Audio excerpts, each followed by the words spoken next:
নমস্কার বন্ধুরা বন্ধুরা আমার কাছে একটা ফিলিপসের বাল্ব এসছে যেটা রিপেয়ার করব। তো কভারটা তো কোনো রকমে আমি খুলে ফেলেছি, কিন্তু এর যে দেখছেন এর হোল্ডার খুবই ছোট। বর্তমানে আমার কাছে এই হোল্ডার নেই, কিন্তু যেহেতু আমাকে কাজ করতে হবে সুতরাং আমাকে তো টেস্টিং করে দিতেই হবে যে বাল্বটা কি হয়েছে। আগে দেখে নেওয়া যায় যে এই তিনটেই এলইডি আছে, একটা দুটো তিনটে, এই যে তিনটে এলইডি, এই তিনটে এলইডি ঠিক আছে কিনা, তাহলে বুঝতে হবে সার্কিটে কোনো প্রবলেম। অন্য রকমভাবে আমি টেস্টিং করছি। দেখুন আমি একটা ভোল্টেজ বানিয়েছিলাম 50 ভোল্টের, এটাই গিয়ে আছে, বেশিক্ষণ দেওয়া যাবে না। আমি টেস্টিং করছি, দেখুন বাল্বটা ঠিক আছে, তিনটে এলইডি জ্বলছে, তার মানে এটা আমার হাতে তৈরি 50 ভোল্টের আমার তৈরি করা আছে। তো তিনটে এলইডি জ্বলছে, তাহলে কি ফল্ট হতে পারে? এরপর আমাকে লাইনে চেক করতে হবে এর ভেতরে ইনসাইড ড্রাইভারে কোনো কিছু খারাপ আছে, যার জন্য এখানে ভোল্টেজ দিচ্ছে না। সুতরাং আমি আবারও করব কি, যে এখানটায় আমাকে লাইন দিতে হবে, লাইন দিয়ে চেক করতে হবে যে এর ভোল্টেজ কত আসছে।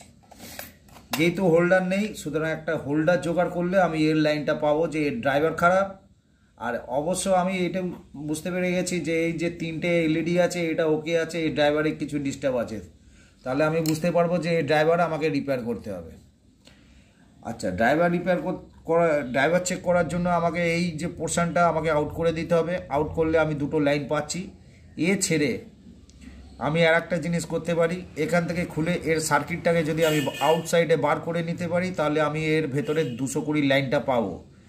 তো আপনারা কি করবেন, এই যে স্ট্রিপগুলো আছে এইগুলোকে হালকা করে এমনি করে তুলবেন। এই দেখুন তুলে দিলাম, এই তুলতে এই স্ট্রিপ দেখুন উঠে যাচ্ছে, এই উঠে গেল, দেখুন স্ট্রিপ উঠে গেল।